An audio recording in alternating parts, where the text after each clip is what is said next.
Hello, everyone, and welcome to the 53rd lesson of A Course in Miracles. And as usual, I am incredibly excited, you all. I'm incredibly excited.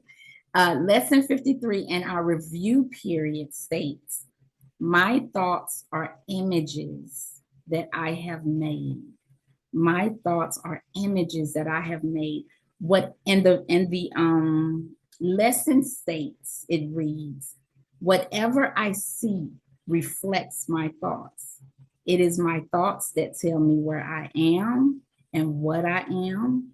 The fact that I see a world in which there is suffering and loss and death shows me that I am seeing only the representation of my insane thoughts and am not allowing my real thoughts to cast their beneficent light on what I see. Yet God's way is sure. The images I have made cannot prevail against him because it is not my will that they do so. My will is his, and I will place no other gods before him. And so that is the lesson for today. And today, everyone, I am excited to introduce you to someone who has grown to learn the importance of her words and her thoughts.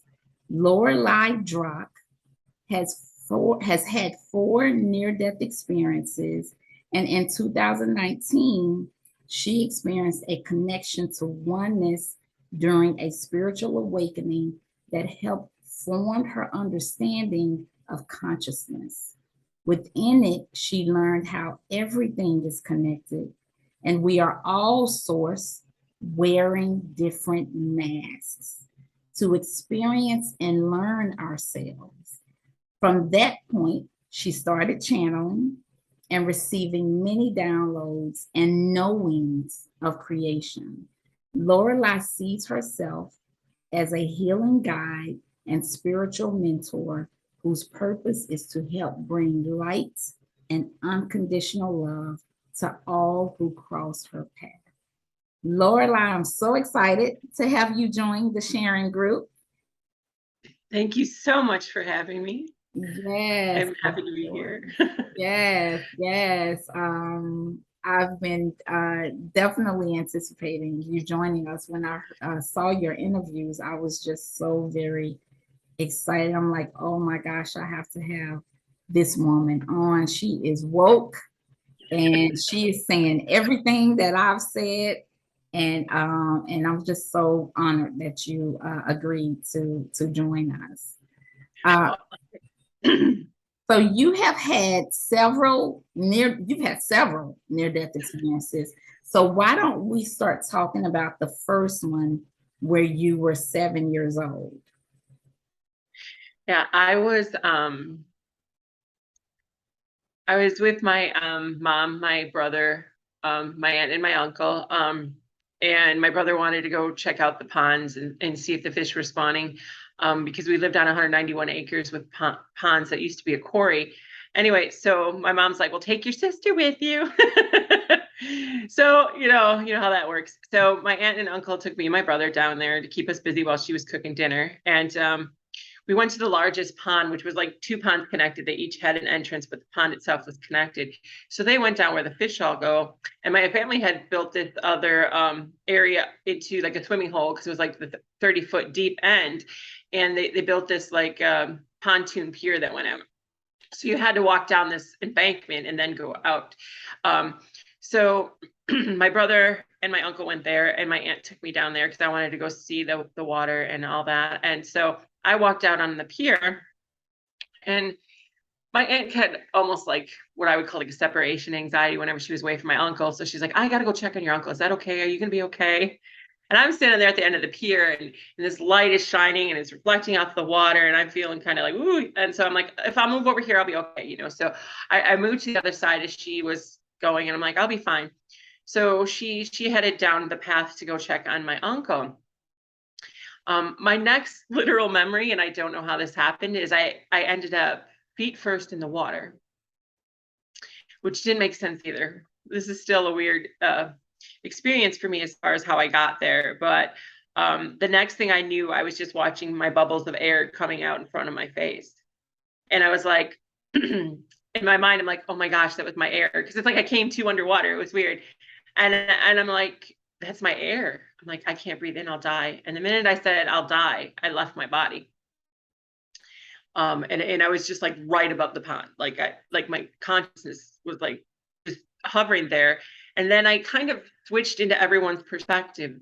I understand this now, because I could hear their thoughts, but I was literally like in their mind, So my brother was wondering if he could swim faster or run to me. And I'm sitting here in spirit laughing, going, you can't do either very fast.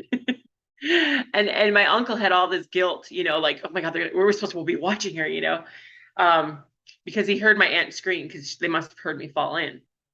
And so my aunt's turning around, trying to figure out, she couldn't swim. And obviously I couldn't, I'm sinking. And so she was trying to figure out how she could save me. And that was the only thing that going through her head, like, how do I do this? So, she was thinking like, if I grab onto the post, I can try to reach her and all of these things. So I heard all of that. And then it's like my consciousness was pulling farther away. And I saw my mom back at the kitchen, and she was wondering if we caught anything or what we found out, how soon we'd be home for supper. She was making some sort of chili or something in the kitchen. And that next thing I left what I call the human plane. Like next thing I was in this like cloud of, I felt like being in the cloud. It was just a lot of like mist. And I remember looking up, like, I think there might've been steps, and there was like this, you could tell there was like a portal or an archway or something, but and I could tell there was like someone, not like someone, but like an energy with me off to my left. Like I knew I had been guided there somehow. And there was this brightest light that showed up that you would think that you couldn't look at. It was that bright. Like I was like, whoa, I can actually see this. Like, how am I looking at it without scorching my eyes? Right. And it was a bright, bright white. And then it went to like yellow and amber and orange. But I mean, it was huge. I mean, like it took up your whole entire consciousness, and but I could tell there was like a being in the middle of it that was just its light, I call it source in that thing, but it's my source, it's source, we are of source. So and I remember having this long conversation, but I don't remember what was said. I just know there was this long conversation, and I think I was shown what would be ahead of me if I came back. I mean, because of the things I said after that point, I know I was shown things, but I wasn't allowed to remember them. And there was this whole thing of, you have to go back. And I'm like, no, I don't. I'm not going back to that. You can't make me, because, they'd tell me, I'm like, I'm not going through that. There's no way. You're not making me do that, And so there was this back and forth till finally it was this deep, that was telepathic. But then all of a sudden I heard I literally felt like I heard a voice like, you must go back. There is no question. And I'm like, okay. It's like the like the All Father came in going, nope. And so I was like, okay, but it was, and this is very indicative of my personality. I mean, you don't lose your personality. And I was just like, and I've always been this way, like, you can't make me. Nobody's making me do nothing. So like, they're like, it's like the reluctant child, like, get in your body. No. Okay. No. So I was in and out of my body, and it felt like that for months, but I guess I didn't even speak to the next day, because I was like, you can't make me. So I wasn't really connecting. And anyway, my aunt did reach my hand and pull me in, and then my uncle got there in time, and they drug my body back up, laid it on the embankment and on its side, but I didn't cough up any water. There was nothing in my lungs. It was very weird. So they were just concerned because I wouldn't speak. But the next morning, to my brother, I literally asked him, I was like, why would you think you could swim to me faster? He's like, I mean, he went white, like, what? And I'm like, why would you think that? And then they do something. They're like, okay, what really happened? And by morning, like through the night, everything replayed in my mind. And so by morning, I was asking all these questions, and I told my mom, I'm like, I died, and I remember saying, the funniest thing, that I'm like, I want to be a priest. She's like, you know, she didn't know where that came from. And she's like, honey, you know, women can't be priests in our religion. I said, well, then it's not my religion. I'm just going to stick to nature. That's what I told her. I'm like, and it's ironic full circle, you know, because now I'm a priestess at a temple. So it's kind of funny how I knew I was supposed to be and teach and, you know, and do all these things. So when I came back, so that was that experience. But yeah, I argued, I pleaded, I yelled, you know, I was like, no, yeah, it was interesting. But, you know, I've come to understand that, and, you know, everything's choice, but then no, I didn't have that full understanding, just being told, you know, you do this, you signed up for this. Yes. And Lorela, so it was it the feeling on the other side that, you know, I know a lot of NDEers say it's just so, it's like unconditional love. It's not like this place. And so when they're told to go back, it's like the resistance. Was it because of that feeling of unconditional love that you didn't want to come back in the physical realm? Yeah, it was the most overwhelming love and peace you would ever feel. And you're like, why did I ever want to be in a body? You know, and it's like, and you want me to go through that? I don't see any sense in that, you know. It's like, no, here versus there, no, no thanks. Yeah. Don't want to do that. But yeah, I mean, it was just that warmth, like it wasn't from the light, but you know how we think of like a candlelight as warmth. There was just such a unconditionalness there. It's like a weight just lifts off you, because how I like explain this is, you're taking like this whole bright star, this whole universe, and you're trying to put it in an itty bitty body like a genie in a lamp. You know, I always say that's the original PTSD, you know, that we come into this world with, because, you know, there's just, you feel so condensed, and the density of Earth, you know, it's so foreign to what we truly are and how free we truly feel. But that is all a perception. We kind of create that when we get in our body, because we have that whole cellular shift and we're like, we're in a body, ew. Even though, you know, in my fourth experience, I literally called it a vehicle. It's a vehicle to experience, and doing proper maintenance and all of these things. So the more NDEs I had, the more my whole perception of everything changed. Like, wow, I get to do this, you know, I'll get me back in there, you know. But, you know, until you have that understanding, you're like, get me out of here. Yes, because later on because I know some folks will probably be thinking, okay, so is it really free will? Do we have a choice to stay or to go? Because it sounds like you didn't, but I think you said later on you realized that was your choice, and you knew that you had, you know, you had more work to do, I guess, for lack of a better. Like I came here to help transmute a lot of different energies that played out here back to into love. And so I knew, and I knew, like, especially with my 2019 connection to oneness, I knew I'd been here since the beginning of time. Like, I put myself into my own creation, and that came out in my beyond quantum stuff, that I literally did that in order to, like, fix the source code, is what I call it. Mhm. And so, you know, so I knew I had to go back, and that I had chosen it, because by my third experience, and my third experience, I didn't quite understand, but I was given the choice. They're like, you've done enough now, you can stay. And I'm like, no, you know, because I didn't want to leave my daughter and some other things that were going on. That's a long story on that, but we had a past life together, and I died on her in the same age, and I didn't want to do that to her soul again. So it was a loving choice, and making that loving choice gave me the choice to come back. And in my last one, I was more aware. So I was like, you know, I work many lifetimes. Get me back in there. I'm not missing what's coming. I know what's coming. I'm not missing that. Because they're like, if you want your body, get back in it. And I'm like, well, get me in there, you know. And then I'm like, how do I start this vehicle? You know, I'm yelling, and I'm like, and they're like, well, I'm like, human me is a dead. You should have known I'd forget this stuff.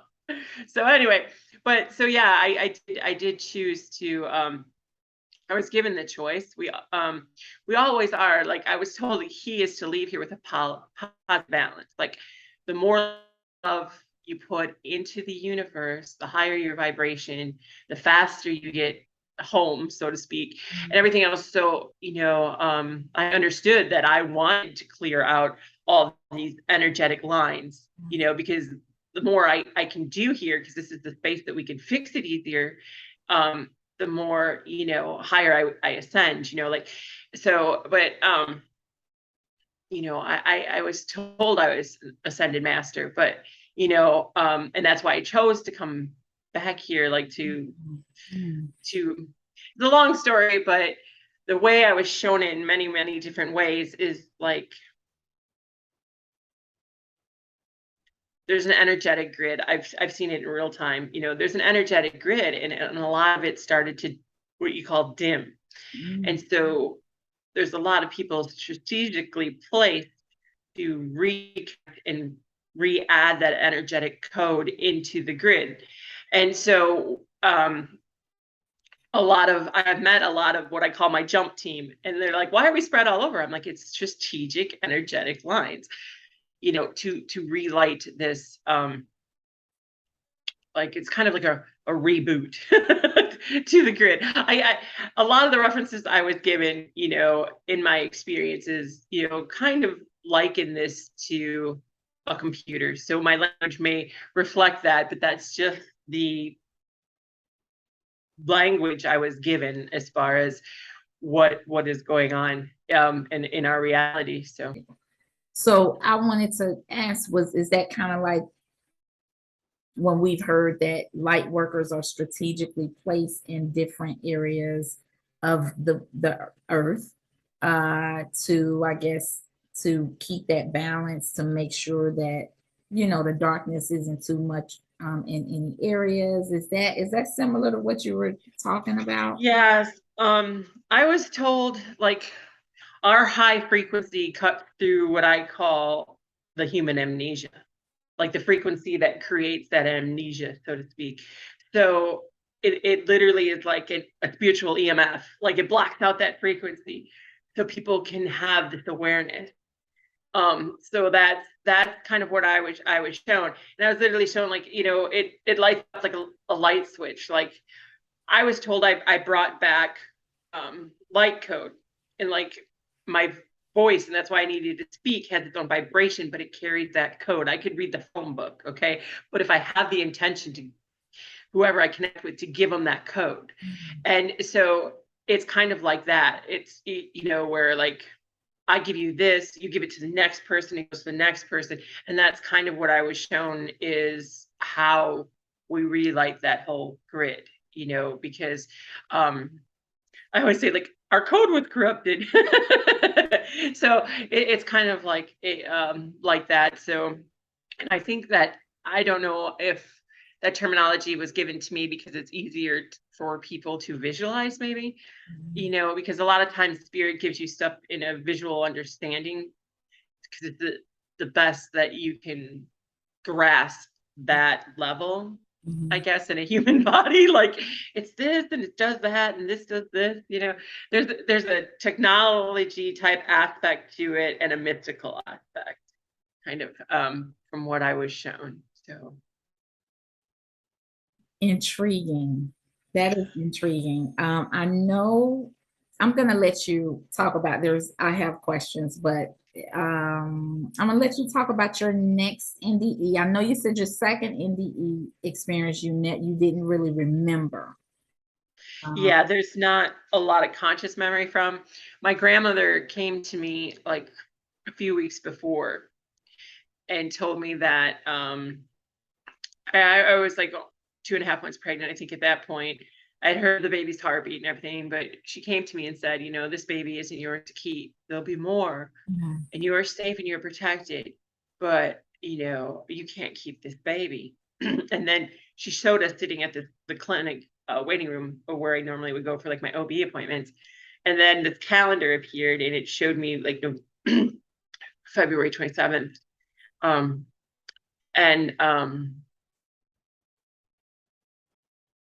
she's, telling me that that was the day. And so it was the 27th, 28th, somewhere in there. It's kind of a blur for me in that respect. That I went into the ER because I was having severe pain and bleeding, and they did an emergency DNC. Well, because it was that, there wasn't no plan with it, and these anesthesiologists or any of these things. So I'm highly sensitive to medication. In fact, I don't even take any anymore. And like child doses work for me. So they give me way too much anesthesia. So I stopped breathing, and they didn't know that. And I don't even know at that point if I knew I had an issue with anemia. So I was bleeding out, and they had to intubate me. And I woke with the same, like I knew I had gone home because I know that sensation, and I was having trouble like reconnecting again, and I even was yelling at the doctor. I'm like, get me off of this meds. They're only making me feel worse. He's like, we almost lost you. You almost bled to death. It's like, fine, if you want to risk it. I mean, he had a huge fit and left my room. Well, because this is the irony in all of this, is there was another woman struggling to have her baby that night and almost died. So in fact, when we were trying to get checked out, she finally gave birth after like 28 hours, or something like that. And so it really was traumatic to my husband to hear this baby screaming being born when we just lost ours. And then everybody rushing around because, like I said, she almost lost this baby and stuff. So it was quite an experience as far as all that. And I knew something had happened because like I was completely okay with it. And I actually had a party scheduled that night. And I'm like, I'm not canceling it for everybody. My family thought I was so weird to still go through at the party. I'm like, but I knew everything was okay. And it was just so I knew I had this whole understanding. And what's interesting too, as far as that baby being born, and that I finally did have my son, I was told to try again right away. And my doctor did confirm what my grandmother had told me. Like my body needed to straighten out and figure out how to make a baby, because the reason I lost this baby is none of her systems interconnected. Wow. And my daughters have literally they have actually had contact with her, and that have seen her like grow up, and that she's Wow. older and looks like them. And I named her Lydia Rose. So they like, so I know she's safe and she is just fine, that she chose to help me. She came here to help me to heal that, that's why she just, and but the interesting thing I was going to say about that is, like, I had a prophecy, is what I call it, in my 20s before I ever got back with my husband, because I knew him since we were 4, but that I was supposed to have this tow-headed little boy, and he'd be very gifted and all of these things. And his birth was the same way of that woman during that, like I was in labor over 27 hours. He was born with the cord around his neck twice. And he was born blue. So he had that, what we call probably a near-death experience being birthed, so, it's so interesting how all of that, because in spirit, there is no linear time. So to me, it was all connected and very synchronistic, Well, I think that's great that that your grandmother was able to give you that higher perspective after you lost the baby and everybody else was kind of sad, but you knew the higher reason, and so you were fine to just keep going. That's awesome. You said something in one of your interviews that touches on the very essence of A Course in Miracles, and it is that everyone is a mirror for ourselves. Can you talk a little bit about that? Which is, I love that statement because it's so true. Well, and I was just recently even given more understanding to that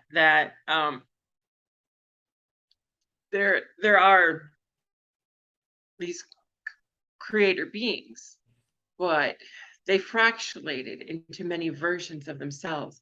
Like, I called them personality complexes, I believe. So like, in order to heal, they had to see themselves outside themselves as like a mirror, and know and reason and to learn love, because for whatever aspect that is, they didn't have that full complexity. Um, to create, you have to have all the emotions. Love is within all emotions. And I was recently, like I said, just given this understanding in a hypnosis thing. But so within that, I understood that there was nothing outside of myself. Everything is within myself, the God portal, my temple. If I sit long enough with myself, that's how I connect. I didn't need anything outside of me. I was even told in an experience, stop chasing human enlightenment, all the spirituality and all of these things. Sit with yourself. Everything you need to know about you and your path is within you. But so I knew everybody around me in that sense was reflecting things that I needed to grow, to heal, to understand the universe. So I say everybody around me wears this mask. They're a mirror of aspects of myself, if that makes sense. Wow. And so I would, and that's the case for everyone, right? That I've often heard that if you're having a hard time with somebody, or if there's somebody who, is in conflict with you or whatever, see them as yourself having a hard time, right? Yeah. Because we are all one, and to, allowing that to be a spiritual practice, to say, what is this person showing me about me? What needs to be healed about me? Why am I in this situation? Exactly. And what's interesting, I always say, life happens through you. You're a expression of creation. So, it doesn't happen to you. A better saying would be for you, but it actually happens through you. Mhm. So that if you want to heal your life into a more positive vibration, whatever you think your best life looks like, you need to take that accountability and responsibility. Mhm. That anything that happened externally is a reflection of the things that you harness within you through all your lifelines, all your lifetimes, and your ancestral lifetimes. That's just an energetic thread. It's you picking a pattern over and over. Because in linear, we have a linear time concept in our mind. But as far as creation, I can overlap with my mother and be the same being I was shown I am. So it's kind of like that. So a lot of the reasons I was shown that a lot of us came into this particular time in incarnation is to literally heal those, because there is a lot more of that higher light frequency, to give us that awareness to see the patterns that have repeated for hundreds of years or whatever, within our own family line that is recorded anyway, in our societal consciousness memory anyway. Everything's in the Akashic. But so in this way, we can see, well, whoa, that repeated and this repeated, and how did that repeat? And you see these patterns. And once you see patterns, that's the major step in, you know, it stops with me. I always refer to like Gandalf, thou shalt not pass, that I'm done with this pattern. It doesn't serve me, and that awareness you find by sitting within, looking within, like you just said, like, okay, what is this trying to show me? Has this repeated in my life before, just different people? Because you'll often find it has, ever since you can and then you can even see like, oh, that happened to my mom too. Why is this happening? What did we not look at? How did we not handle it? Well, usually we didn't handle it from a place of love. I have that, people are like, how do you stay so positive? And I'm like, I have a 360 view. My death experiences gave me that 360 view, that I can look at a person and I can see right where they fractured. I can see what's going on with them. I know what brought them to that point. And it's also a reflection of me. Like, I've been through there. I've done those things. I experienced those things so I could help that vibration reach and excel, because you cannot help guide anyone to healing if you've never felt that vibration yourself. Every type of situation has to be seen from that 360 view. And when you start doing that in a mindful way, it doesn't have to be created outside yourself. Okay. Because a lot of these things we see are happening are because we didn't look inside ourselves. So it had to play out for someone somewhere so that we could learn. So if we all take the choice to do that and look at ourselves, we wouldn't have all this external struggling and chaos. It doesn't need to be there. That makes But so much sense. Yeah. we want the easy way, just like, oh, give me a pill for allergies, not figuring out what am I allergic to. All these things, we have developed into a society that like we want it over now. There's work to it. Mhm. There is no, I'm here, get me to where you are at. We did a ton of work to be where we are at through many lifetimes, so younger souls still have those things to go through and learn. And yes, they can learn from us, but you can't save anyone. You can't heal anyone. All of that work has to be done by that soul. That was their purpose for coming here, or you defeat their purpose. So many people get all this light and start to get these downloads and they think they have to like save the world or save everyone. Mhm. And we're just here to be that light that they see. There is a light. I can get there. Yes, I've heard you say that that any healing that you receive outside of yourself is temporary unless you heal yourself. Right. Because if you don't have that awareness, you will repeat that pattern. You'll continue to repeat the pattern. Yeah. Because literally, and that's why I tell people, and I know how hard it is to stay in that now moment, not looking forwards or backwards. Mhm. But let's say you look backwards and you say, oh, I went through that. I never want to go through that again. And you put all this emotion into it. Well, the universe is like the jinn. It doesn't see what we do or don't want, just where our thought energy feeds. So they're like, oh, she liked that. Let's bring that around because she didn't learn enough from it the first time. And she's still looking at it. There's something there because she must want to see it again, kind of thing. So when we look back, we repeat that pattern. When we look forward, we just create more chaos because you're not going to be able to control the outcome in that sense. I was one of these people that I only felt safe if I could look at a situation and think of all the possible ways it could go and all the possible ways to react to it. Right. And so all I did was create more, all this, for myself.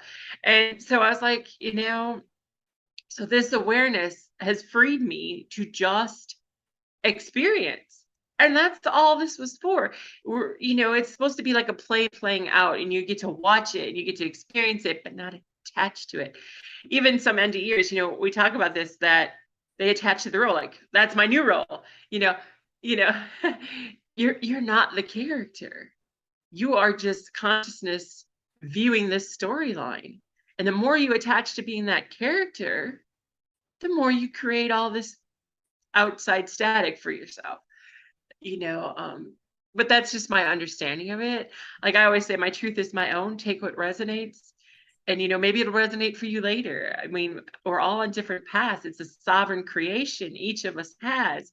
I don't intend to, what I call trespass on anyone's path because we each create our own reality. I've seen this. So for you, it might be a yellow shirt. For me, it's a red shirt. And there's no problem with that. There's no right or wrong. There just is.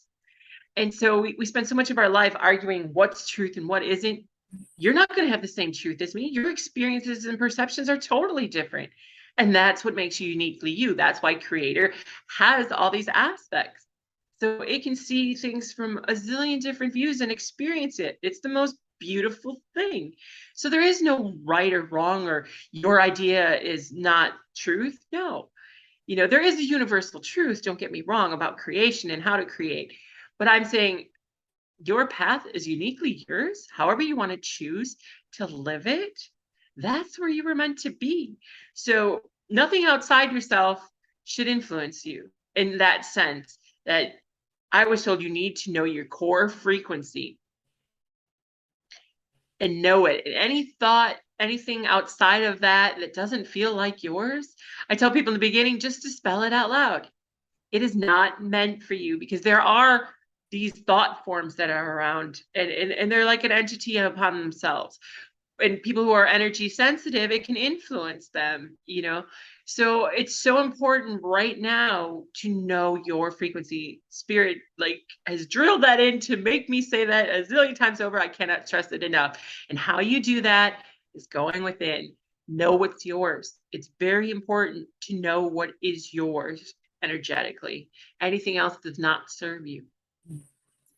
Lorelai, for those of us who are not as familiar with like the spiritual language, when you say know your frequency, you mean know those things that resonate with you, those things that does not resonate, pretty much your truth. Right. Know your truth. So I just wanted to clarify that. Yes, sorry. But Yeah. I have to, I'm sorry, go ahead. Oh no, I am just saying that, yes, that's your thought frequency. Like you have this innate, I call your intuition is your divine GPS. You know what feels right to you. You'll say, why am I feeling funky? There's no reason for it. Okay, so you came in contact with something or another energetic person or being that, you picked up that frequency, that emotion, that whatever you want to label it, that thought form, and it doesn't belong with you. I found like, and I've done this ever since I was young, and I wasn't unaware of it. Like I would take on these things as a loving being. I would take on other people's thought forms, their illnesses, their things, because I knew I could transmute it better than them. And I'm not saying there's anything wrong with that, but I am now given the understanding that, that soul chose that soul has to work through that. It is not my job to take on their mood, their thought forms, any of that. And as the type of empathic beings that we naturally are, we do that a lot. And I was told, that is not, to respect my own sovereignty. I don't need to do that. But we have this whole pure persecution complex, like the martyr complex. At least I do, where I would feel so strongly for these people that I wanted to help them. I wanted to, do these things. And the biggest gift I could do is just listen and not attach. To tell them, that there is something at the end, that if they do this work, they will be rewarded, but they have to make those choices. I completely agree. So Lorelai, I know some people are gonna be mad at me if they're like, now you guys didn't even get into the third and fourth NDE. So can you talk about, the third and your fourth NDE, and your spiritual experience in 2019? Okay. Yeah. My next one was well, there is one little significant thing that happened in between the second and third. I believe it might have been right after the third. Sorry, my connection to time and stuff is not so good. But I had this experience where I started to see like the honeycomb type grid, the light grid, and then these energy waves. And I didn't know what was going on at the time. And I almost blacked out. I literally saw it was almost like watching a portal close in front of my mind's eye. And I almost blacked out, and I got really weak, and I couldn't even lift my body. It felt like my body wasn't under my control. And my husband freaked out, took me to the ER. And for an hour or two, I couldn't even remember my own name. I didn't associate with Lori. I didn't know who I was or why I was here. And my personality completely changed after that. So I think, but I was given the understanding later that a higher aspect of me came in, because I had things I needed to deal with, but this was just a waking thing, and they ran tons of tests. There was nothing wrong with me. So then they're like, oh, maybe it was some weird migraine. That's what they wrote it off at, because I had all these heart tests, all these brain tests, the EEGs and all of that, nothing. So And then my third death experience, So I had lost get one. into that, Lorelai, because you just said something really huge. You just said What's that? really Oh, huge. my higher aspects. So is that, would you say that that was one of those things where we've heard like walk-ins, where it was like maybe a higher version of you that like that personality kind of left and a higher version of you walked in? From what I'm understanding, and I know other people may have a different perception. I've asked Spirit a lot about this, and even in my experiences where I had direct connections with it, that there's this like soul collective, like all the lifetimes that we've ever lived, Mhm. and we choose a couple of those to work on. And if we've that were our best life, like my daughter's been given that understanding, like the lives that we loved or wanted to, we put those all together for our next incarnation. All the learnings and understandings we had from that lifetime that will help us in this lifetime or be the most beneficial. My understanding, and this is just mine that I've kind of was given, it's like, it's one of those gut feelings like you just can't shake, Mhm. that these near death experiences were me bringing back other fractals or other things that needed, me going forward.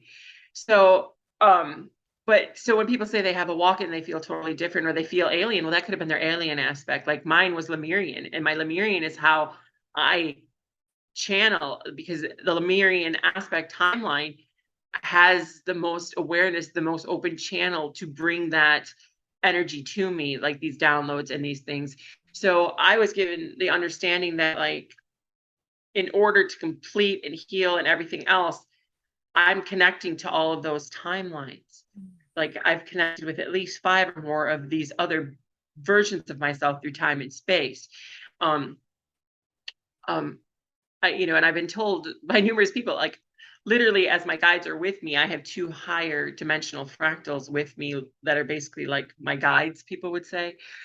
I was told that is because I need to see backwards and forwards to be able to step into the right time and the right place for other souls, for the work I do. Like, and the connections I need to make to do that work.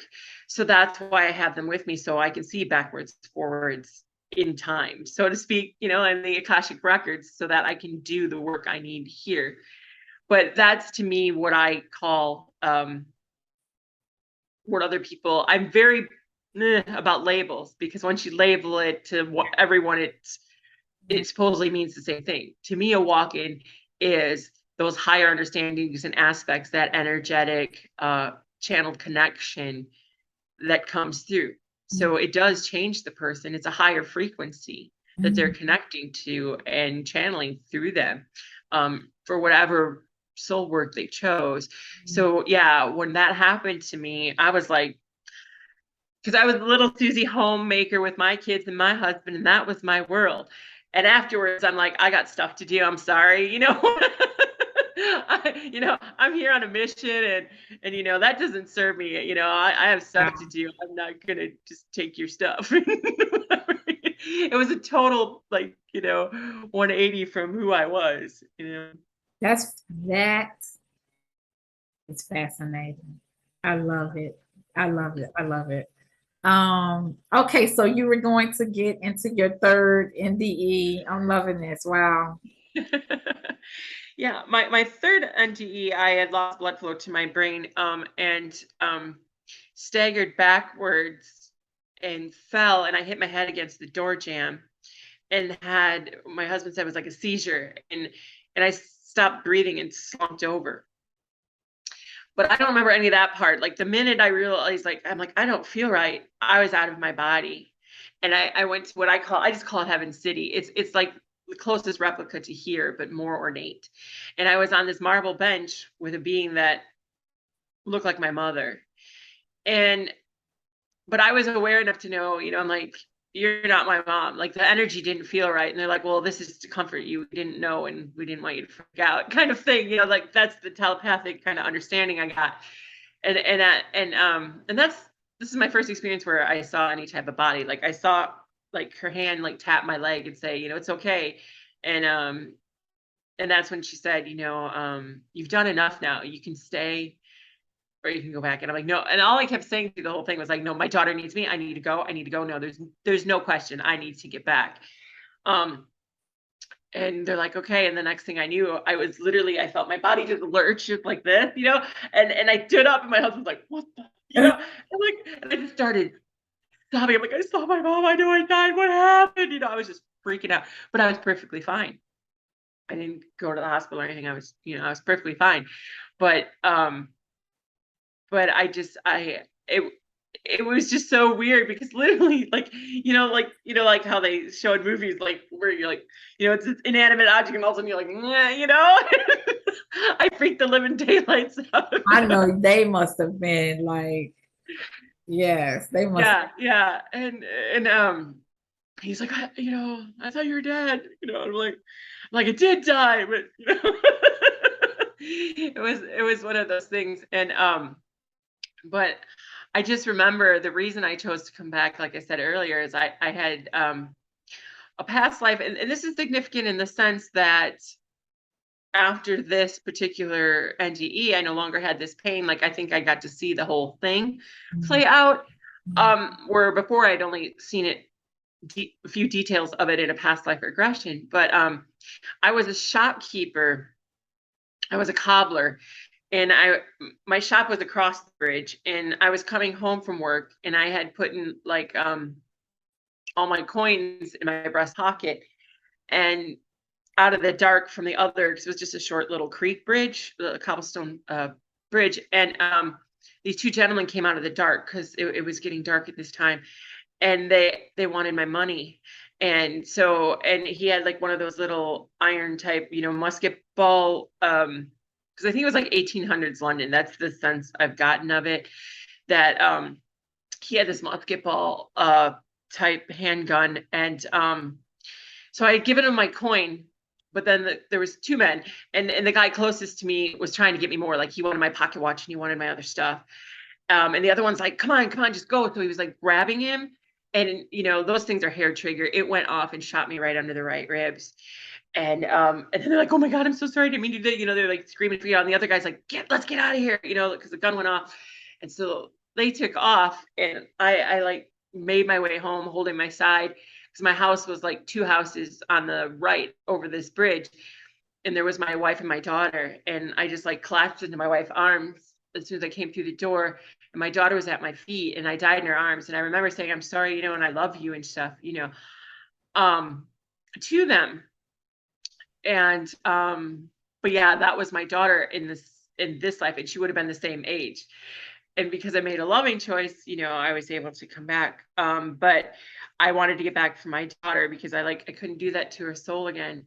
But the reason I'm bringing this up is for two reasons. It explains why she was always so afraid of losing me, so clingy, and it also explains I had a pain in my right side since like I was a small child. Tons of tests, never found a reason for it. And it would double me over. I mean, so much pain. But here I brought that cellular memory into this life. So as soon as I was able to figure that all out, and at a consciousness level that I could give that forgiveness, it was gone. So I always tell people, like, if you have these unexplainable pains or different things, ask if it's yours. And literally, I have this thing sometimes I say, that I've given people about how to release that, as far as, this is the new life, new body. I don't need to carry this, because I was shown that so much of us carry these things, because the minute we're in a body again, our body has that conscious mind of its own. It takes those memories and it creates a cellular map of that, is what I call it. And we don't need that. A lot of that doesn't serve us. It's just a glitch, that we create that again. And I've seen that in many people, So that is significant. I don't want to miss this, because Lorelei, you be dropping dimes, okay? You be dropping dimes, and you want to move on. I'm like, wait a minute. Those of us who have these pains, that's unexplainable and always, you know, had them. And I've absolutely, like you and I talked about, we've been trained in hypnotherapy. I absolutely agree that there is cellular memory. So what is it that we can speak if we want to we can say if this is not mine, I would like to release this pain. Is that what you is that Yes, okay? because your higher self is always with you. Mm-hmm. So, it works well to do that like in a meditative state, or just, a quiet space where you're going within.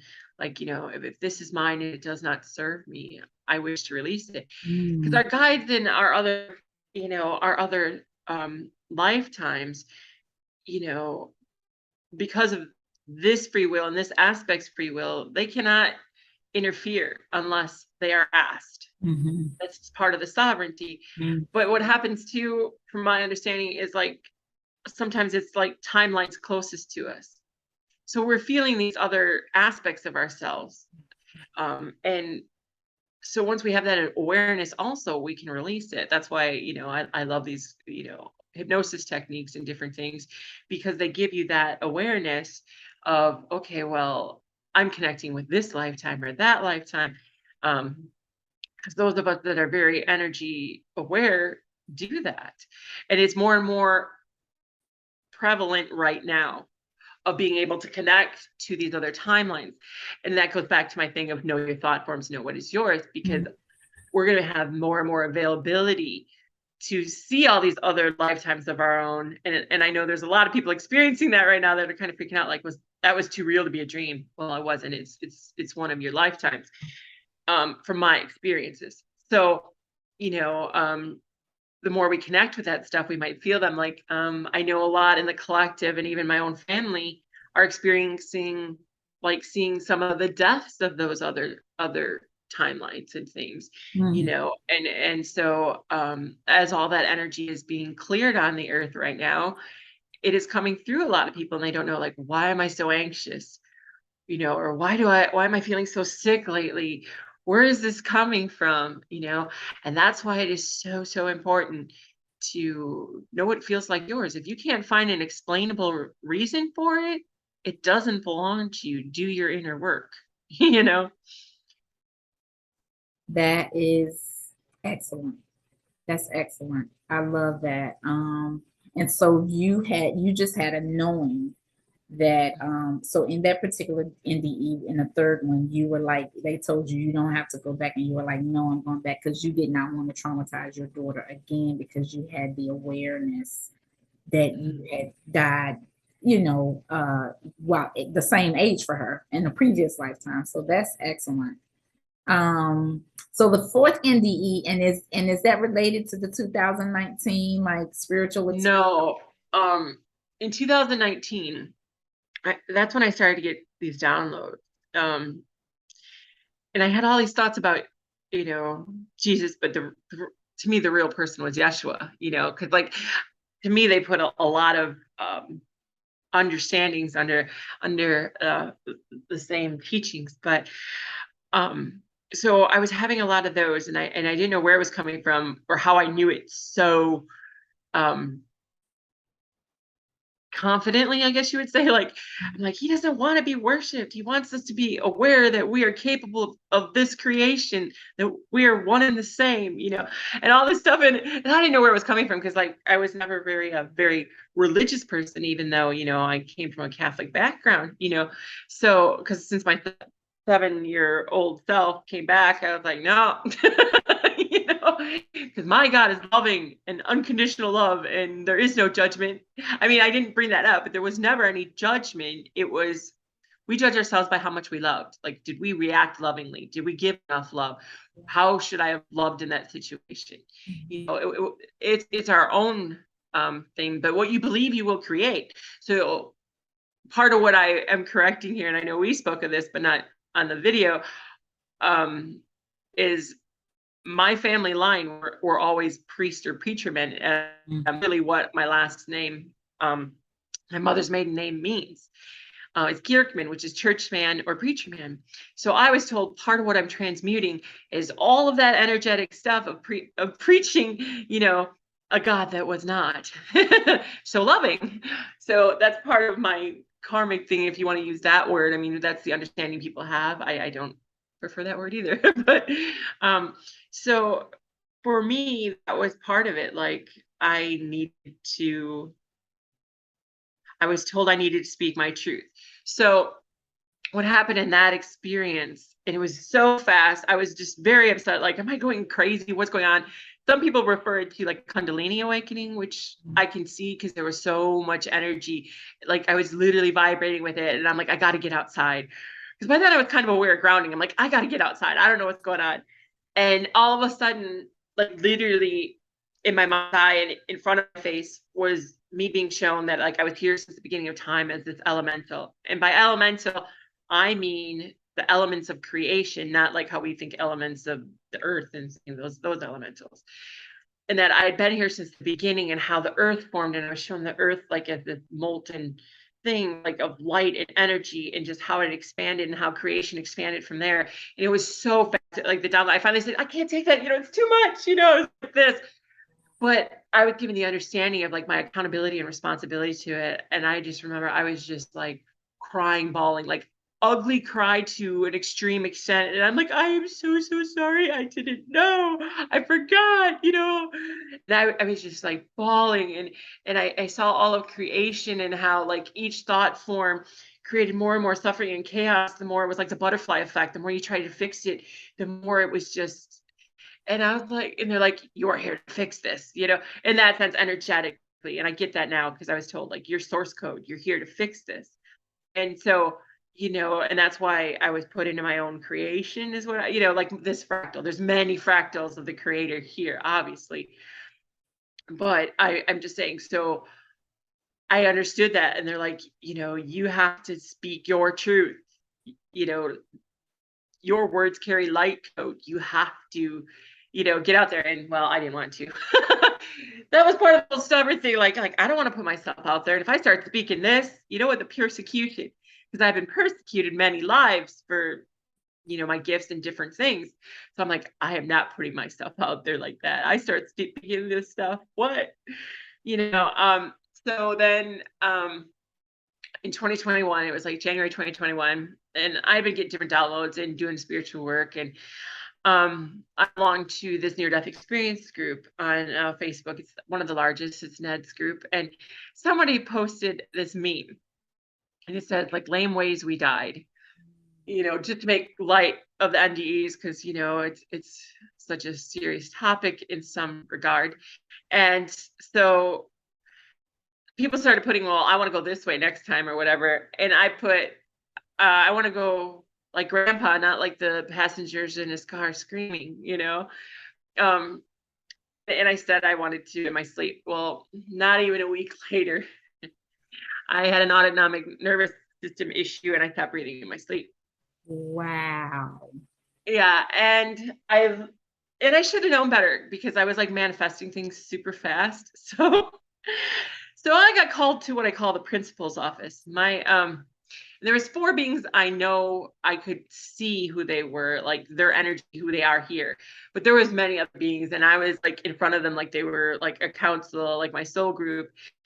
And the main being is my soul, a fractal that I came here with, and he actually had helped me and kind of triggered me to wake up. And now I'm like so far like this. He's like, I need to catch up with you. But he said to me something along the lines like, at your level of light, you have to be mindful of your words. He's like, you can't be doing this because you do not have the time to like, I was shown like, I don't have the time to correct it because I'm at such a high frequency that it will happen right away. Like what I want will happen very fast in this time. See, part of the earth protection is our amnesia so that we can't instantly manifest some of these thoughts, right?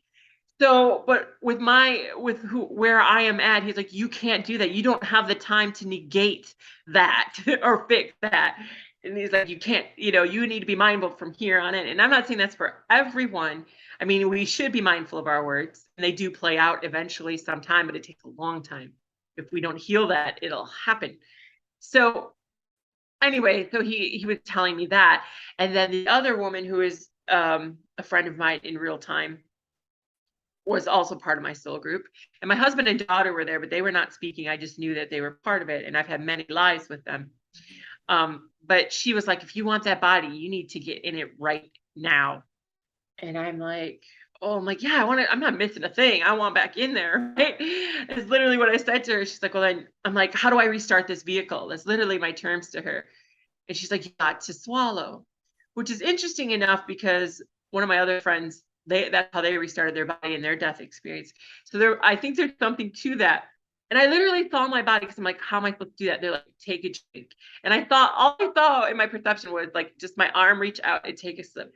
And as soon as I did, there was like, I get gas, like, it was this huge gas. And then I felt like a horse kick to my chest, and this must be when my heart restarted, right? And it was painful. But the worst part was like, they're like, okay, now do a systems check. I'm like, I can't move my body. I don't feel anything. They're like, well, start at your feet, So I was like slowly, like focusing energy, for my feet up. But that was the most painful thing, worse than childbirth, worse than any pain in the world, because it was like your arm asleep times 10,000, like the whole body just starting to tingle, and it was so painful. Only an instant, but afterwards I literally shook. It was like being in shock. Like my body just shook for like 20 minutes. Like I felt like I was just vibrating, and I was freaking the frick out, like what just happened to me.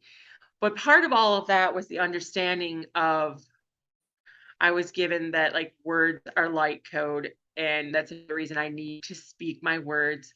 But it's like they're thought forms, but whenever you feed them energetically and attach to them, you will create it. So let's say I'm like, oh my God, I said that. I don't want to create that. Well, you're adding emotion to it. Emotion is the central thing to creation. Literally, what I was shown a couple of days ago in my quantum thing was that, there's like 12 core emotions or something that go into creation. And every one of us is a fractal of those emotions playing out an aspect of that emotion. But they're all of love, but negative, positive, however you want to look at it, right? So that's why emotion creates. That is the elemental creation.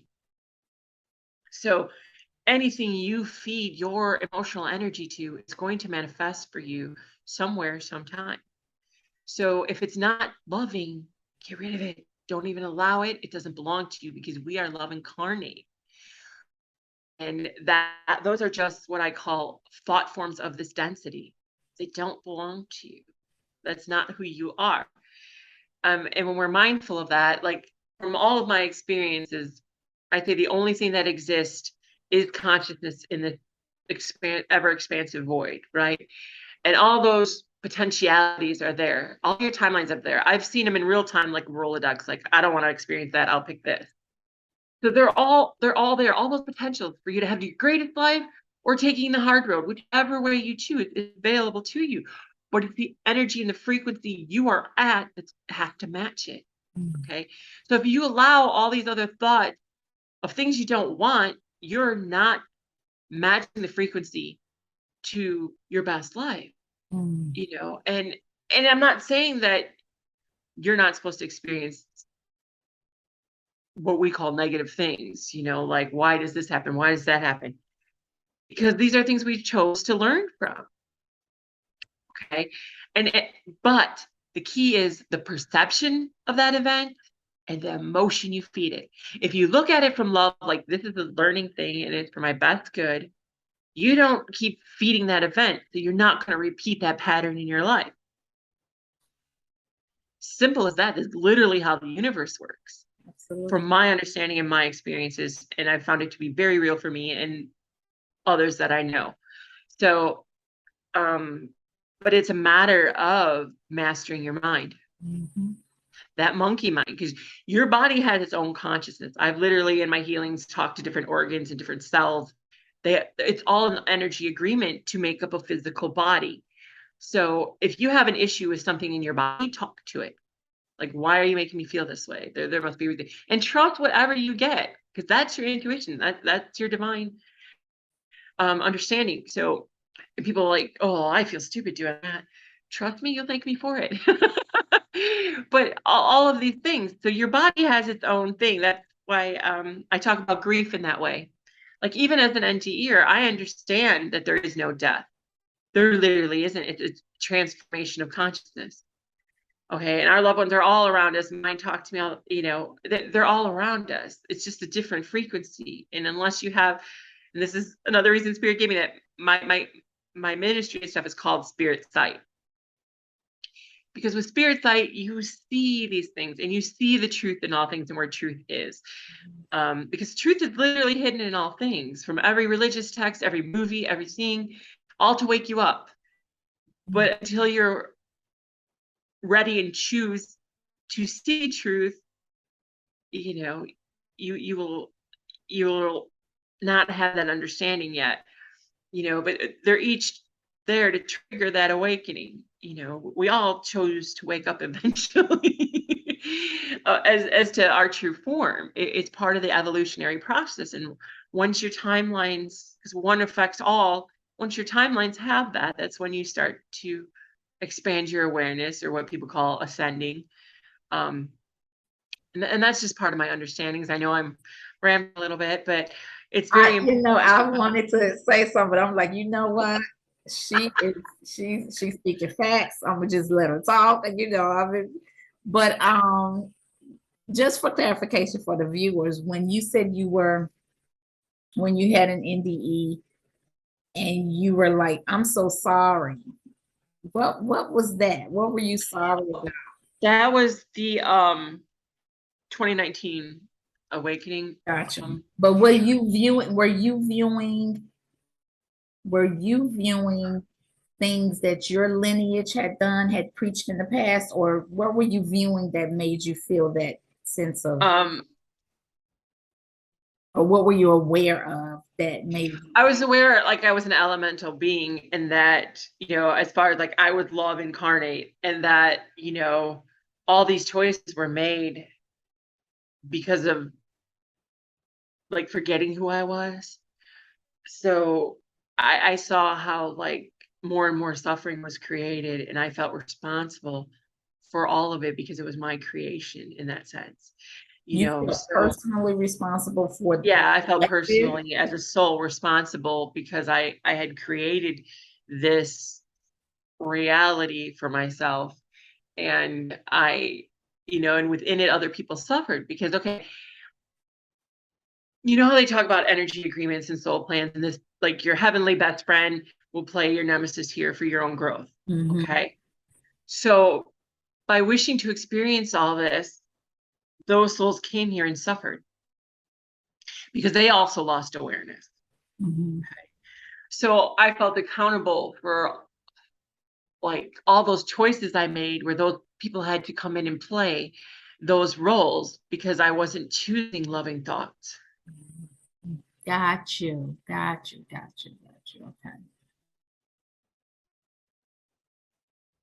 So, I pulled them into my reality, and therefore they suffered whatever reality I was creating because of these energetic agreements. Okay, so it's not like you felt responsible for the entire collective. No, I did. That's what I mean. Okay. Yes. Wow. And it was too much for me. Like, I'm like, stop, because the human mind cannot take it. I literally shut it down. And the interesting part right after that, and I think it was light language, I am not sure. I sang this long song in a language I do not know. And it was like a healing, like I gave to the universe. That's all I can literally say it was. I've never experienced it really before since. Sometimes it flows through me, but that experience was, I don't even know. And I don't know what the language was. I've heard other people speak light language, and that's the closest I would say, or almost like a Sami language. I've heard that singing. It was similar to that. And I knew that, like, I was feeling that energetically in that moment, but it was like I was me, but outside of me, like this energy was coming through me to do that healing. Like I was just a vessel. I don't know, like, like if it had happened to me, I'd be like, there's a lot of things now that have happened to me that I'm like, okay, so basically everything is real because we create whatever there is no thought that's original. Everything has been created. You know, and I laugh because there's so many movies that kind of hint towards that. And even is it Guardians of the Galaxy? You know, where there's Father Christmas and all those, and as we stopped feeding them energy, they disappeared. That's kind of how it is. Just like how like people disappear in reality when you stop thinking of them and stuff, and all of a sudden you're like, oh, I haven't talked to that friend in years, and boom, like the next day they're there contacting you. You pulled that energy back. You know, it's very much like that. What you feed your energy exists. What you don't does not. We talked about like how I don't watch the news, and I was told from the minute my son, carrying my son, I know it has something to do with my son, because I had visions of each of my children and how they would be born and how to save them, or they would have died because they were complicated births. And anyway, and so the minute I carried him, I stopped watching the news. And I was told, do not watch the news, because literally in the now moment, there is no linear time. And that's where creation really comes from. So if you're feeding yourself all the negative thought forms that are on these news, you're also creating, because nothing can exist without you feeding that thought form energy. So, and they, trust me, this is known, this has been known. So it is fed this way. And so, and that's not all this crazy conspiracy stuff. It's just how energy works if you understand the quantum mechanics of it. So I don't watch news. I don't connect with any of those things. And it's not because like I want to stick my head in the sand. I find those situations love when I do hear about them, but I don't feed in my energy. And the more people that do not feed this energy, and there's more and more people becoming aware of this, the less people to feed that energy, the less you're going to see that pattern repeat in our reality. Absolutely, Lorelai, I absolutely agree. And like you and I discussed, that the powers that be, whoever, that are behind pushing out the narrative, right? They, like we talked about, understand creation and that we are creators, whether we know it or not. We are creators. That's why on this channel I talk about us being God. How is that? These are the ways that we're God.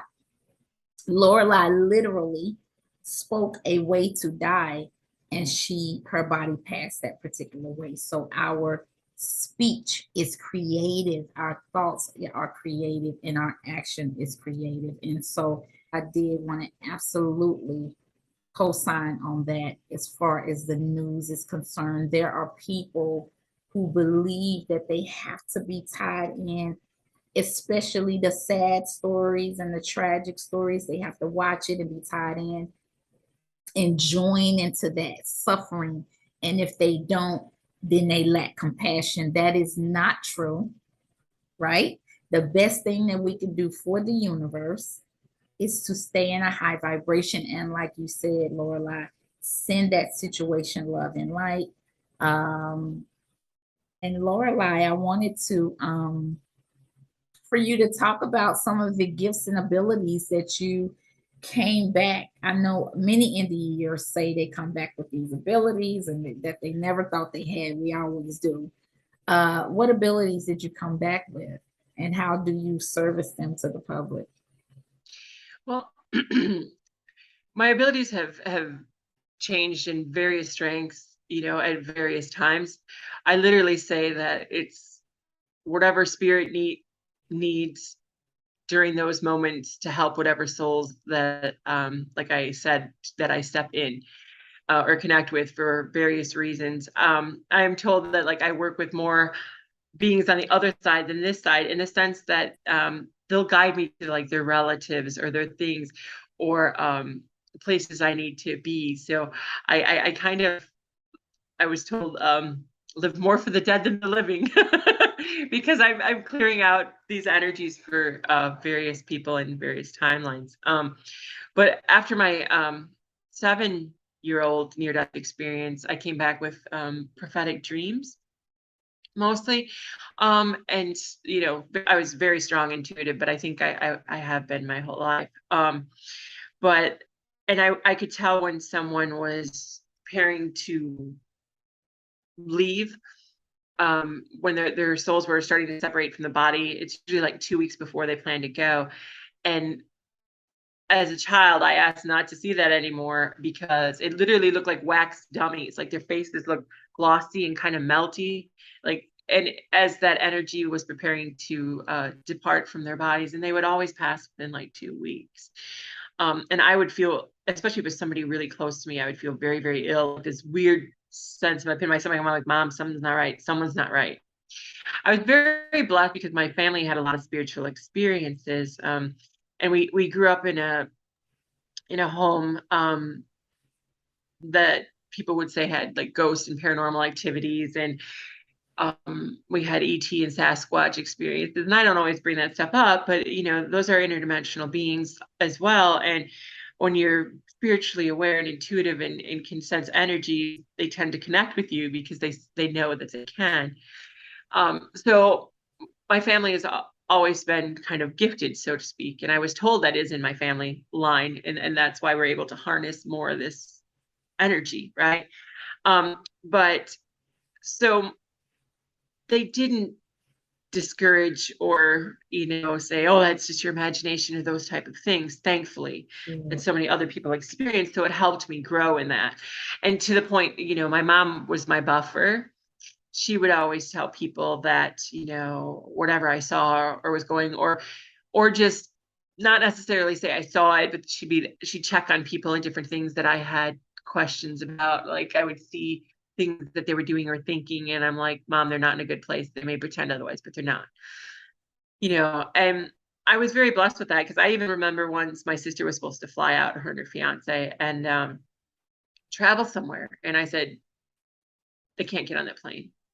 And they didn't, because they're like, Lori said, we're not, because by that point they had seen enough of things that I did, that they're like, no, I'm not risking it. But it wasn't that anything happened to that plane. It was just something that would have happened for them that, Wow. yeah. So, but, so it was those type of things. And it was hard for me too, because, being 7 and, like, and through those ages, of growing up, I didn't have the spiritual understanding. So I was like, did I create that? Just because I saw it, did I create it? Is that my responsibility? And I remember, I think my early 20s, I told my aunt to go to the doctor. I knew something was wrong. And she did, but they wouldn't listen. And she passed of an aneurysm 2 weeks later.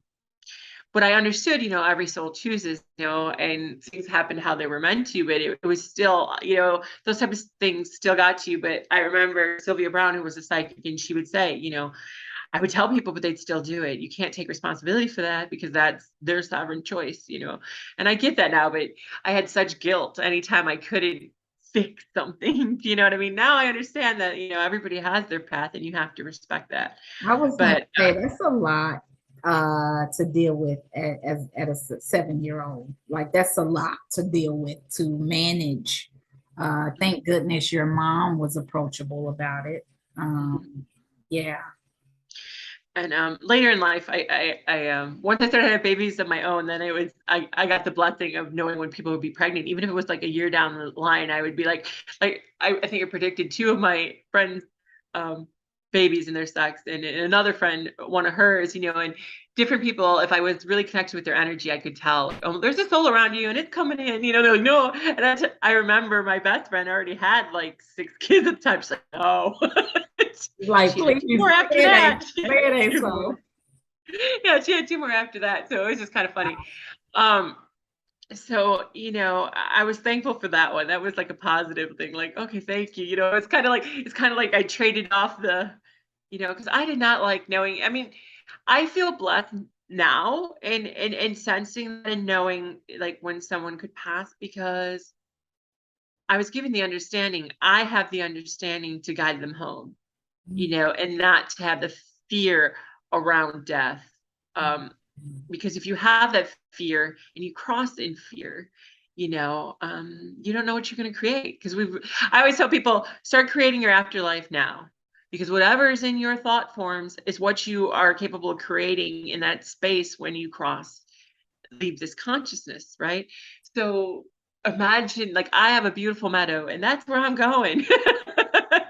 But I mean, so, what you believe is the afterlife is what you're going to experience. It. There's energy agreement just the same there. Like if you believe you're going to go to this beautiful place, like the Hall of Records and a house in every mansion, and all of that, then yeah, that's initially probably what you'll experience. For You're a never like little bit, right? stuck there, right? You're Yeah. not stuck there. I mean, you can choose to go wherever you want to experience, or just be one with nothingness, whatever you choose. So Lorelai, what I wanted you to tell us about your Facebook book group, like what Oh, you do. yeah. And I also wanted you to tell us about any services you offer to the public, if anybody wanted to contact you or whatever. Since my 2019 awakening, a lot of my abilities have come back. But they're stronger with, like I said, whatever spirit needs. So like medical intuitive, like I can sense things, like I said, the organs talk to me sometimes, and not every time. It's whatever is for your highest good. I'll see past lives. I'll read the Akashic. I will see what energies are coming in, and to allow that integration. I guide people through this. I mean, nobody can heal you. You're the healer, but I can guide you to this understanding and that energy through you. And sometimes I get mediumship. Sometimes, I channel. Um, there's just so much, and all the clair abilities. They're either the strongest, whatever clair I need in that same time. Like I can smell energy, or sometimes I can hear messages, various things like that. But all of those abilities came back to me. I honestly tell people that is your birthright. There's nothing crazy about it. And we're telepathic beings. I hear thought forms, especially when they're about me or directed to me. Like I'll be looking or even speaking at these events, and I'll hear different people like, "Oh God, what you talking about?" Like I hear all those. I have to block that out. I'm like, I'm trying to speak here. Be quiet. Settle your mind. But it just depends.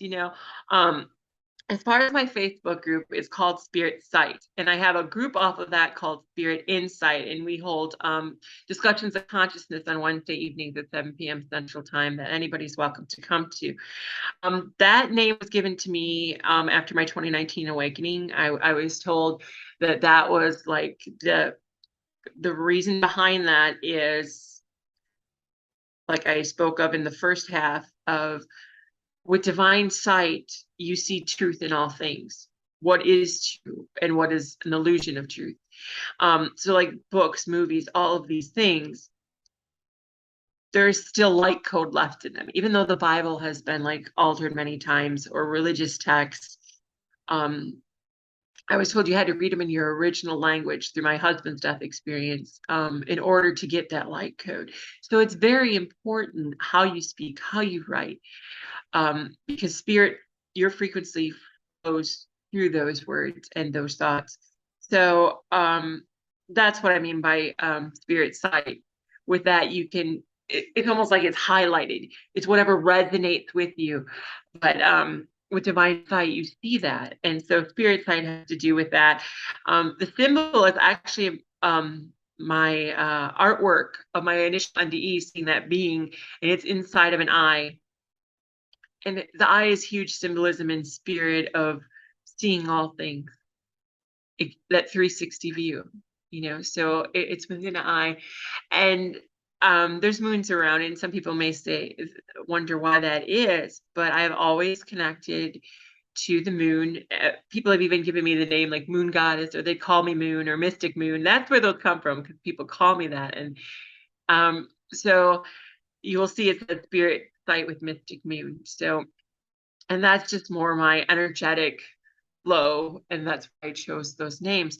But there's a main page, which is like my business page that I was telling you, where you can contact me for services, because I do intuitive readings, and I also do like a Reiki shamanic quantum healing I offer there.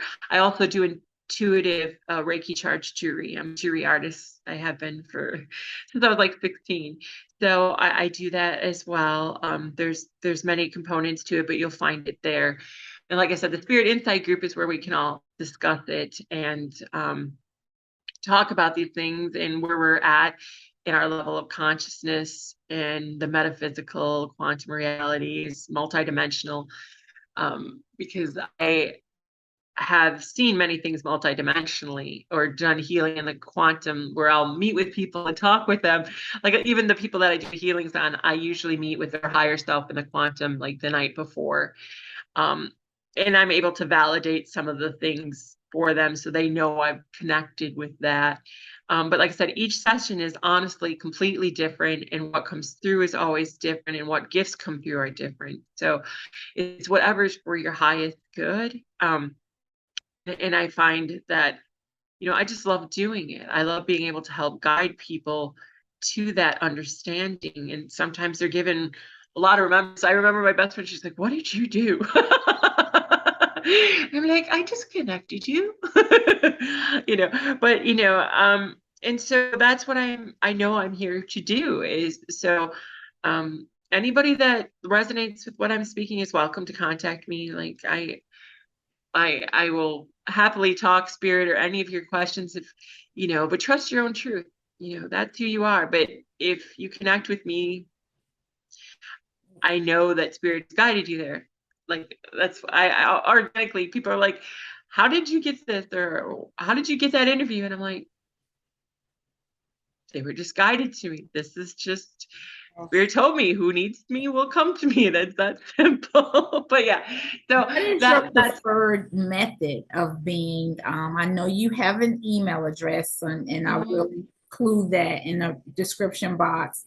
And so the public we can join the Facebook group. It's like a the kind Spirit Insight, yes. of, okay. And you can find that, I believe, through Spirit Site, Okay. like to join the group. And I have a website. I'm in the process of building it. I want it perfected before I launch it, but you can message me through there. It has a message contact box at my same name, LoreliDrache.com. So you can contact me through there to schedule it. I do healings. I do have like a set parameter, but I ask for donations, because I understand that there needs to be an energetic exchange. I mean, sometimes I barter services. Like my friend does quantum, I do video editing, so we do this kind of stuff.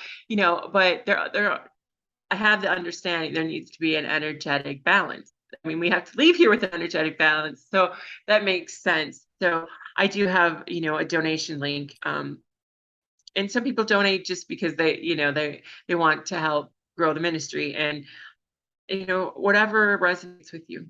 Yeah, that's how I operate as far as my healing practice. That is so true. I of all the people in the healing arena, I've often heard that it is important that there is an energetic balance. It is not healthy to, give a service and receive nothing. A lot of us are conditioned into like, no, I don't want to, but I no, was. I agree. No, I was too. That's why I'm speaking. Yeah, spirit gave me a talking to, because they're like, that's your persecution complex, from all these lifetimes of being persecuted. That is not for you. Like we have this aversion for money, but you have to understand it's our societal money. No, it isn't. But that's the perception, and that's the energy that we gave money. But money is just a sign, a symbolic thing of energy, and I've never had the correlation where I have to have it. I get where you have to have it in this paradigm to exist, to support yourself. So I understand that. But like my thing has always been, the world should be the barter system. Like I have this gift, you have that. I do this for you, you do this for me. But our society is not quite to that point. So hence we use money. Well, it's the understanding that we are getting to that point, right? That yes. defined as the fifth dimension, where we're exchanging goods and services. And then that's the return of our sovereignty. Yes. Now, yeah. Exactly. Because I almost feel like money itself, right, can be a way to determine someone's value. Yes. Right? And we know that that's our perception, and it's terrible. Right. Yeah. Right. Yeah. right? Like you're not gonna, same with like, you're not gonna value me unless I have all these certificates. You know, I do have a few, but I'm just saying, and I only honestly got them just because there is still that mentality out there. Like if you don't have these, why should I trust you or listen to you? You're nobody, and that is so wrong. We don't take people for like their true essence because we forgot how to read energy. Like people that can read energy are like, I know what you can do. Those that don't are like, who is that? What's she talking about? All that crazy stuff. But even them, once they've experienced it, they're like, okay, so I get it, but I'm just saying we really need to change our perceptions on all of this because unfortunately, unfortunately, it's going to be undeniable. I was told in like my 2012 type, that's kind of when I started to be more aware and awake again. And I was literally told that all of these things that we think are mystical, mythology, sci-fi, all these things would be revealed to us as truth, and that some people will not be able to handle the truth or their frequency won't match it. So it's very important to try to have that awareness, stay open to things. I was told in spirit that we are supposed to keep a childlike wonder. It's very important to creation, that imaginative, the belief that we are limitless and nothing can harm us, because nothing honestly can harm you. I was told this so many times, even by my mother, in after death communication: you are always safe, you are always loved, nothing can hurt you, excuse me. You are source code. Okay, nothing can harm that, or reality would not exist. So it is always protected. So there are no limits. It's just the conditioning that we start from childhood. That's why I'm such an advocate, and why Spirit Side is such an advocate about children. Because I have very gifted children. They said they chose me as a mother because I was more open and I wouldn't shut down their gifts. We shut down children all the time. The things they talk about imaginary friend, that's just their guides and their angels that they're talking to. We have to change these perceptions, stop putting other people in boxes. My main thing was told, that's why I don't like labels, because labels create a certain energy and a certain platform when you attach to those. Like, I am this. Anything followed I am should be positive. You are claiming it for your experience, for your actual being. Okay. And like same with like I am the goofy things we say, like I'm dying to do something, or this is killing, or I don't want to see that. We don't realize our body takes that literally. It has its own consciousness, but it's a very low consciousness. It takes that stuff literal. So stop. And I'm not saying freak out about your words, because then you're feeding that energy. But I'm saying be mindful of what you are saying in those moments. But anyway, so I I just really want to stress of that awareness, I guess, because if we want a better world, we have to dream it into existence. Everything's a dream within a dream. So if you give up that hope and that childlike wonder, how are you ever going to achieve that? It only needs to be a certain balance of humanity, like to tip the scale. You know how they always show the scales of time and justice and things, to tip that scale in order to change what we create. I know you had asked me about the dancing and joy earlier. And that's part of it. That's part of that childlike wonder. When you're in that state of joy, something you truly love, you don't think of anything else to create anything else but that love and that joy that it brings you, correct? So my mother had told me that I needed to start dancing again, because I used to dance all the time. But I realized that is my form of meditation. So many people think they have to sit here, do these poses, and they're like, I'm never going to meditate. That is not it. It is getting lost in the wonder of what you're doing, to the point that you are not creating anything else. You're not thinking of anything else. You're just experiencing self. When we do what we love, we create abundance. If you're not doing what you love, whether it's your job or guilt that keep you in places and situations that you truly don't want to be in, and they don't resonate with you, you're not doing anyone any favors staying in it, because you're not creating a loving vibration with them, because you truly don't want to be there in that job, in that relationship, in that family dynamic, whatever it is. There's nothing we're stuck in or have to experience. But when we use labels like, okay, when I say mother, you have an idea of what mother should be, correct? Mhm. When I say husband or boyfriend, you have an idea. Okay. That is not respecting their sovereignty, because they are free to create anything. Wow. You are trespassing because you have those expectations. Expectations are trespassing on someone's path, because they're going to feel that, like, because we're so conditioned in this society. A mom is supposed to be this way. A best friend should be that. Think how often you're hurt when you're like, oh my God, you're mom and you did that. Oh my God, you're my sister and you said that to me. Do you understand where that's coming from? That causes so much suffering, because we have these attachments that you're supposed to be this because you're this. Like, you're a doctor, so you're supposed to heal me. Why aren't you healing me? You know, all of these labels that we give things and the expectations behind them really create a lot of our own suffering. Because no one's going to meet those expectations. Not ever. I've never found that, you know, and like, even when we mourn jobs or relationships or all these things, it's literally the whole perception we had that we were building this whole life on. Like, you know, I was supposed to marry that guy and we were going to have 5 kids and live in this big, beautiful house. And we were going to have this tight knit family, not like the one I grew up with. So when we break up, you know, we're mourning that expectation. We can, you know, it's not that we're really mourning that person. It's the life we built in our own mind, that expectation. Wow. I'm just thinking that we really need to release that, at least for me. I always say attachment, right, leads to suffering.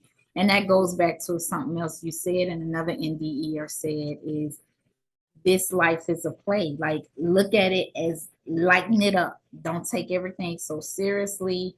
I completely agree. Don't have these expectations and attachments. And it's all a part of just surrendering to the present moment, surrendering to the flow, the divine flow. Because, you know, in these experiences, we are just meant to, like, experience it and let it go, let it flow right through.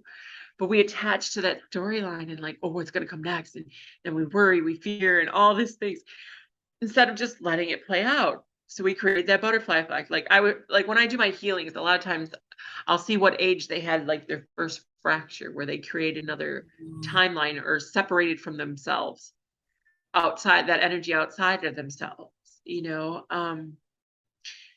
because as humans, and when we come into a human body, like, we start off, the traumatization comes from our family, because, you know, those expectations again.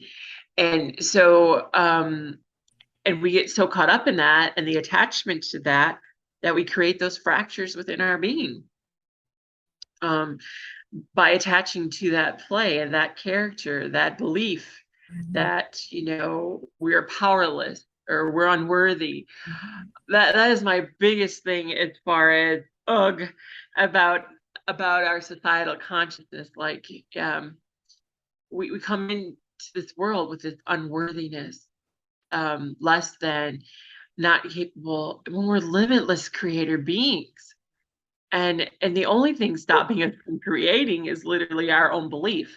Whatever you believe, you're going to create. So, you know, I'd rather be over here shouting, Lorelei. You got me over here shouting everything you saying.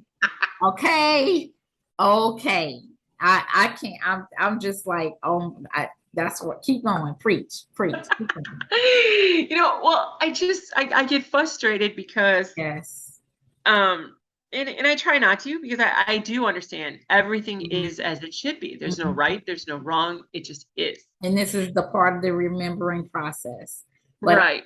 I have talked about, you know, I've talked about, imagine what it does to our children to tell them they were born in sin. What does that do to the esteem, the perception of self? How can we be the creative, powerful beings that we are if we walk around thinking that we're damned before we even start? And so everything you're saying is so resonant with me, which is why I invited you here. But yes, go ahead.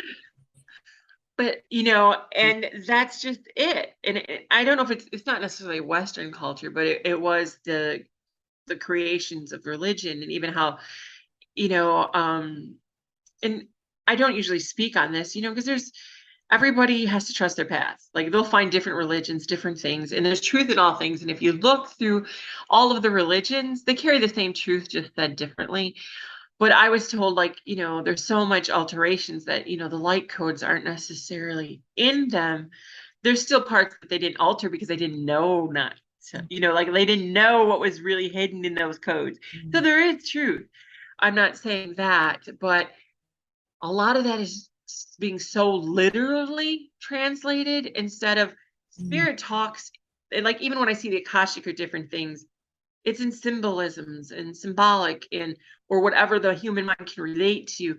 But so, you know, and that's like I said, back to my spirit side thing where you decode that, so to speak. So, you know, the original sin, what I was told, as far as that goes, is the illusion of separation, that separation from self. It wasn't that we like sinned or did anything wrong. It was just those fractalizations. Rather than healing, we created all these fractals to learn from, you know. Um, so, but therein lies, you know, it is part of collective consciousness. So unless we program, so to speak, that people that are born into those cultures, they're already born with that belief because like I told you, those energetic lines, you are you and you are your ancestors. So your ancestors believe that. So going forward, the children born in that lineage are going to have that same energetic I'm not worthy. And then we wonder why there's all these I'm not worthies going around and have limited the creation from the paradise it was meant to do. Like people think they're going to ascend into some new paradise, new earth. No, not from my understanding. It is here. It's always been here. But with divine sight, that spirit sight, you will see that it's always been here. It's just your perception and what you're creating. But it's always been here. Like I would say, nature is the most true thing that we still have in this reality to our core being. We're a part of it. You know, we've also been taught to like be apart from it, or like we were supposed to master the beast and be their caretaker and their shepherd. No, we're not above any other life. Everything's alive with spirit energy. So we're not above a rock, a tree, an animal, whatever. There is no I am better than. We think just because we're more conscious and we don't understand, the most sentient being probably on this planet is a tree. And living how the divine source wants us to. It supports any others that we cut, all the flora, the fauna. It gives us oxygen to breathe. Without all that, where would we be? Okay, so how are we more important or any less than? You know, so I think there's not much that needs to be changed for healing in this world other than our perceptions. Well, Lorelai, thank you so much for everything. As you know, we can go on forever. We can, but this won't be the last time you're on the show. Okay. Good. I love talking with you. Once your website is up or whatever other projects you have, please feel free to join again. Yeah, I'm working on some not courses, but just understandings and more videos. There's not really a lot on my YouTube yet, but I'm working on some of that because a lot of people want to know my healing aspects or how to have these understandings. Or I'm working on writing a book. You know, because one of the things I wrote about is how you don't have to die to learn to live. Mm.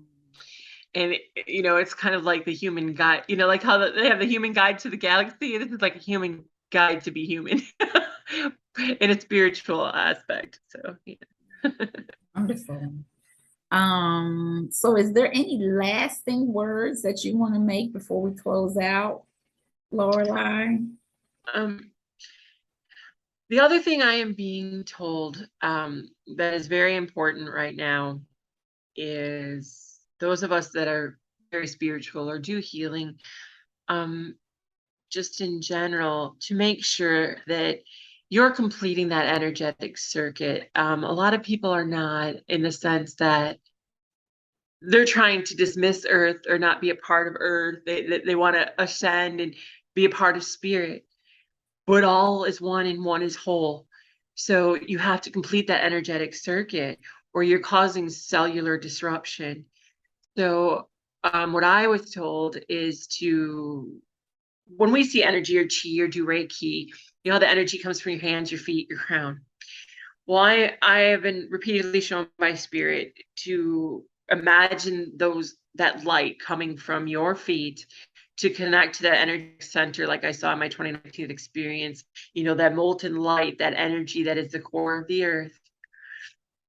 Before you connect to spirit and to create that connection, imagine your crown, you know, that light going out like a airport beacon, you know, to spirit, to be fully connected. You can't not write earth out of that equation. It is the mother, it is the energy of all creation. So you have to create and maintain the energetic circuit. Otherwise, you literally fry like an outlet that isn't grounded. Okay, so it's very important with this highlight energy to create and maintain that circuit and do your energetic hygiene. Thank you so much for sharing that with us, Lorelei. I know everyone is going to listen and re-listen to this video and just really absorb the information that you've shared. You've shared a lot. You know, I mean just the depth of it. It's thank you. Thank you You're so welcome. much. I do have closing remarks for you. Lorelei, your dedication to sharing your truth with the world as a light worker is palpable. When you speak about your experiences and downloads from source, we all feel and benefit from the light codes of your authentic speech. The wisdom and love behind your words help wake us all up to who we are. And that is a holy purpose to have. I encourage you to keep sharing your divine truth. Keep on, keep on. Thank you so much for joining us today and blessing us with your presence and your love. It has been an absolute pleasure, an absolute pleasure. And I'm just elated that you've given us your time. Well, thank you so much for having me and giving me a platform to speak through and for spirit. So thank you. Yes, and thank you everyone who has listened and joined this video and conversation. Thank you to all my subscribers. Please subscribe. I've never been one to say hit the subscribe button. But hit the subscribe button. Please share with others who you think will benefit from this information. Thank you so much. And until next time, we love you. Love and light. Bye-bye.